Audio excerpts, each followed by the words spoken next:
Bonjour mes chers CP, ce matin nous allons voir la suite de nos opérations.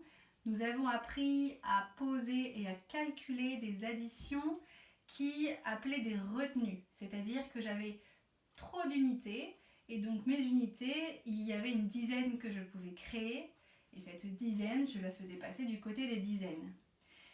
Et bien aujourd'hui nous allons parler de la soustraction qui va avoir besoin de retenue, c'est-à-dire elle va avoir besoin d'aide pour être calculée. Alors les CP, vous avez devant vous une soustraction. Ici j'ai 3 dizaines et une unité, ce qui me fait le nombre 31. 3 dizaines et une unité. À 31, je veux enlever une dizaine et 4 unités. Ça se dit 14.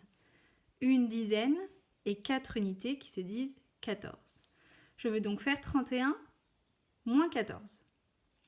Comme tous les calculs, je commence toujours par mes unités. J'ai donc 31, j'ai une unité, je veux en enlever 4. Est-ce que cela est possible? Eh bien non, vous voyez que vous n'en avez qu'une, vous ne pouvez pas en prendre 4. Donc la solution qui s'offre à nous, peut-être que quelqu'un l'a déjà trouvée, c'est d'aller demander de l'aide aux dizaines. En effet, je sais qu'une dizaine, c'est égal à 10 unités. Je peux donc faire un échange. Je vais donc casser cette dizaine et je vais la transformer en 10 unités que je vais venir ajouter à mes unités. D'accord? J'ai donc échangé la dizaine que j'avais contre 10 unités. J'en avais une plus 10, ça fait 11. Maintenant, avec mes 11 unités, est-ce que je peux en enlever 4? Oui, on y va. 1, 2, 3, 4. Combien est-ce qu'il m'en reste? Il m'en reste 1, 2, 3, 4, 5, 6, 7. Donc, quand j'ai fait ma petite transformation, j'ai pu calculer ma soustraction et il me reste 7 unités. Ok? Donc ça, on n'en parle plus.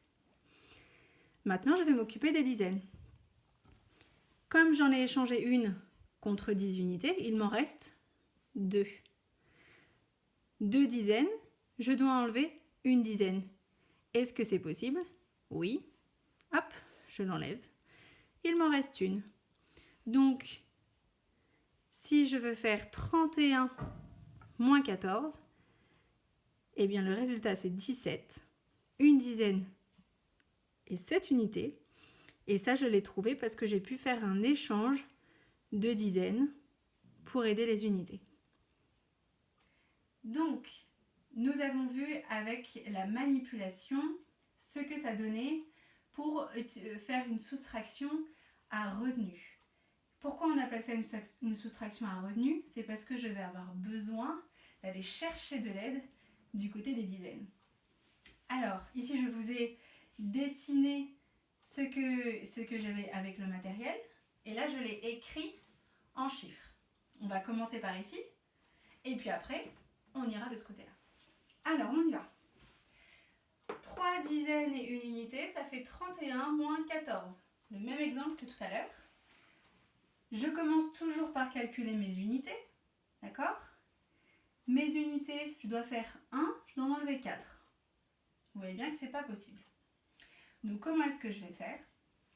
Je vais casser une dizaine que je vais venir donner aux unités. Donc je vais avoir 10 unités en plus.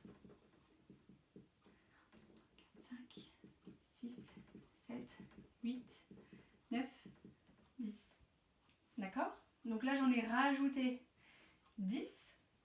Je suis pas allée les prendre dans mon sac. Je suis venue les chercher dans les dizaines. J'ai pris une dizaine que j'ai cassée pour avoir 10 unités en plus. Ça me fait donc 11 unités. Est-ce que je peux en enlever 4 maintenant? Eh bien oui, si je fais 11 et que j'en enlève 4, 1, 2, 3, 4, il m'en reste 1, 2, 3, 4, 5, 6, 7. Donc, dans mes unités, je peux écrire 7. Maintenant, je m'occupe de mes dizaines. Il me reste 2 dizaines complètes. Je dois en enlever une. Est-ce que je peux? Oui, il vous reste, alors là, il vous reste, si vous avez 2 dizaines que vous en avez une, il vous en reste une. Le résultat, 17. Faisons la démonstration avec les chiffres. Donc là, je rappelle, ce sont vos dizaines et là, ce sont vos unités. Je commence par mes unités. 1 moins 4, je ne peux pas le faire. J'ai un bonbon, il faut que j'en mange 4. C'est pas possible. Donc, je vais barrer 3 dizaines. En fait, je barre qu'une dizaine, mais je dois barrer le 3 parce qu'ici, c'est la seule indication que j'ai pour les dizaines.